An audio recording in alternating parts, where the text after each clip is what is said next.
जुकाम सर्दियों में अधिक देखा जाता है, चाहे तो वो बहती हुई नाक है या नाक बंद करने वाली है, दोनों ही कंडीशन में हमारे बच्चे करें। ज़्यादातर जो नेबुलाइजेशन का काम होता है जब हमारे एयरवेज सांस की नलियां सिकुड़ने लगती हैं, ब्रोंकोस्पाज्म होता है, तो उसको वापस से फैलाने के लिए नेबुलाइजेशन की आवश्यकता होती है। नमस्कार, मैं अंशुमन शर्मा। सर्दी के इस मौसम में जुकाम का क्या इलाज करें, बंद नाक का क्या उपचार करें और नाक अगर बह रही है तो उस नाक का हम क्या घरेलू उपचार करें, इस बारे में हम बात करेंगे जीआर मेडिकल कॉलेज के शिशु रोग विशेषज्ञ डॉक्टर रवि अम्बेसर से। देखिए एक विस्तृत रिपोर्ट। सर, बच्चों की जो जैसे नाक बह रही है और या नाक बंद है, तो ऐसी स्थिति में हम क्या करें? ये जुकाम दो तरह के रहते हैं ना जी।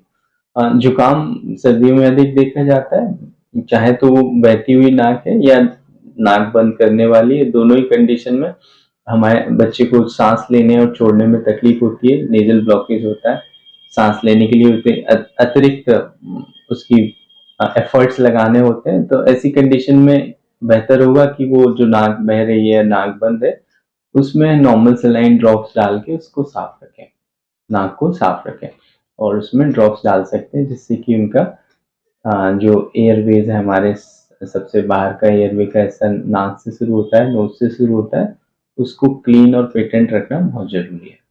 इसमें कुछ खाने का रहता है क्या कि कुछ ये खा लो गर्म चीज या नहीं खा लो, इस तरह का रहता है?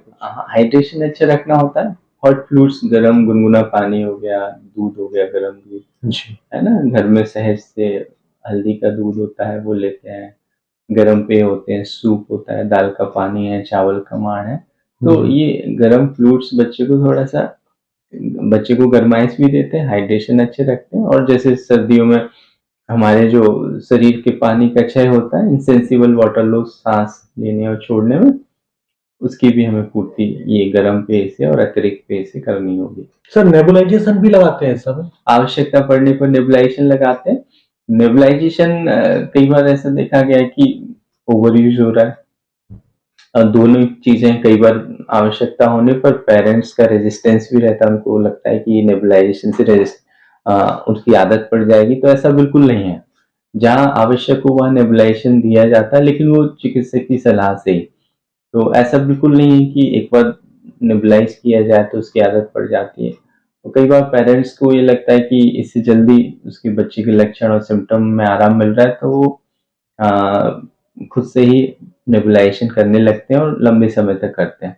तो जैसे नेबुलाइजेशन में दवाई दी जाती है तो उसके भी साइड इफेक्ट होते हैं, इसलिए उसका ओवर यूज ना करें। जहाँ जितनी आवश्यकता हो चिकित्सक की सलाह से उतना ही करें।